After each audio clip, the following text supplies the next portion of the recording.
Assassin's Creed is a long running franchise that has given me some of the most memorable and well written characters.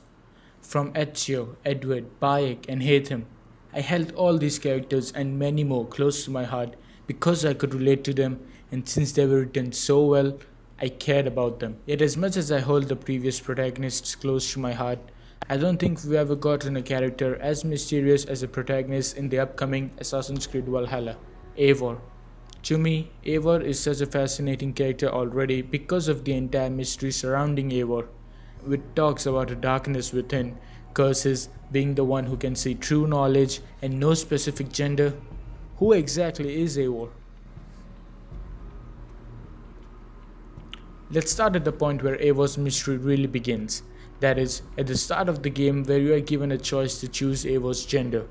But unlike the last title, Valhalla offers a new choice that simply states, let the animals choose. And the thing that's making people scratch their heads is that anyone who chooses to go through this path will alternate between the two genders, playing some arcs as the male and others as female. Normally, this would have been fine as a choice since it wouldn't affect the narrative or history and lore. However, the only problematic thing is that the let the animals choose option is the canon one. Meaning that if there was no choice in Valhalla, then the default option would have been the one where you would be able to play both the genders based on stronger memory.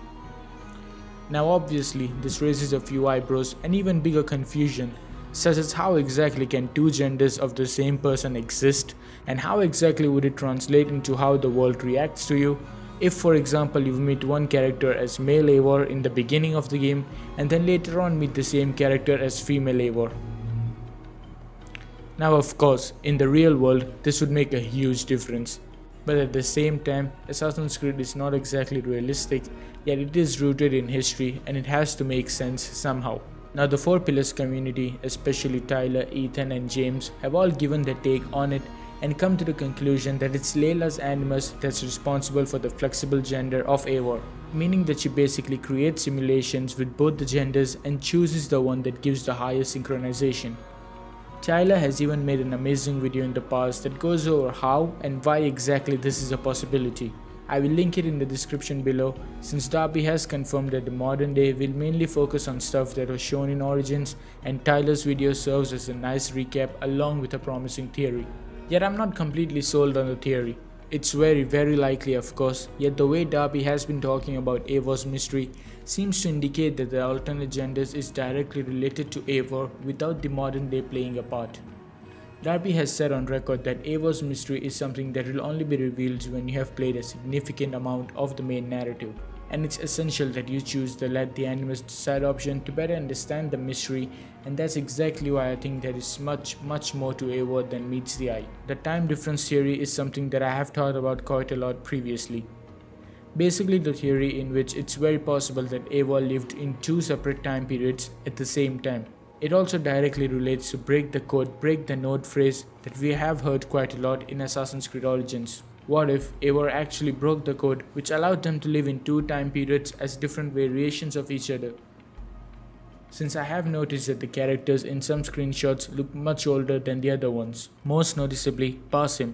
In the trailers, he looks quite young. Yet in the official poster released, we can clearly see that he has aged quite a bit because of the grey hair on his beard.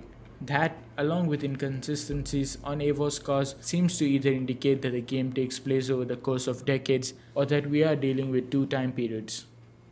Which may seem outlandish, but at the same time very plausible, especially since this game has almost double the amount of studios that worked on it than Odyssey. Darby has even gone on record saying that choosing the other two options in gender won't exactly spoil the narrative, but it will make it a bit harder to understand the entire picture. And if my time theory is correct, then that statement fits perfectly, since choosing just one gender wouldn't spoil the narrative, yet at the same time letting the animals decide would give you a specific gender for the different time periods. And also, I doubt the narrative team would have gone to great lengths to keep this under wraps if it wasn't something special. And the fact that we got a separate trailer for Eivor as a character just adds more fuel to this theory I've got cooking in my head. However, take everything I just said with a huge pinch of salt, since it could all amount to nothing and I would end up just making a fool of myself. With the speculation out of the way, let's now instead quickly focus on some of the more confirmed aspects of Eivor. Eivor becomes an orphan at 9 years old. presumably when the mother dies. And ever since then, Eivor is adopted by Sigurd's family and is brought up as an equal to Sigurd. And while Sigurd is the leader of the clan, Eivor is always his trusted right hand, and Sigurd leaves Eivor in charge whenever he is not around. Aside from the clan, Eivor believes in the gods as all other Vikings and has a strong sense of community. Yet Eivor is someone who believes that brute force is not always the answer to every problem, and they would rather solve a problem diplomatically rather than resort to violence. Aside from that, Eivor is known to be charismatic, charming, a poet, honorable, and a renowned warrior. Yet somewhere along the line, Eivor will start to become more and more involved in the Assassins vs Templars war, which will most likely challenge Eivor's Viking upbringing. There's not a lot we know about Eivor, and what we do know about the character is shrouded in mystery, and that's why on one hand I'm really intrigued by Eivor, yet on the other hand I just want Darby to tell me everything about Eivor.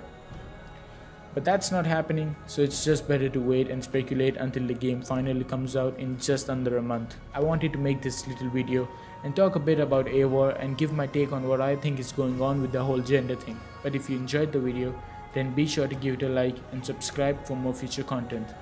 And I'll see you guys with another video soon. Be safe and take care.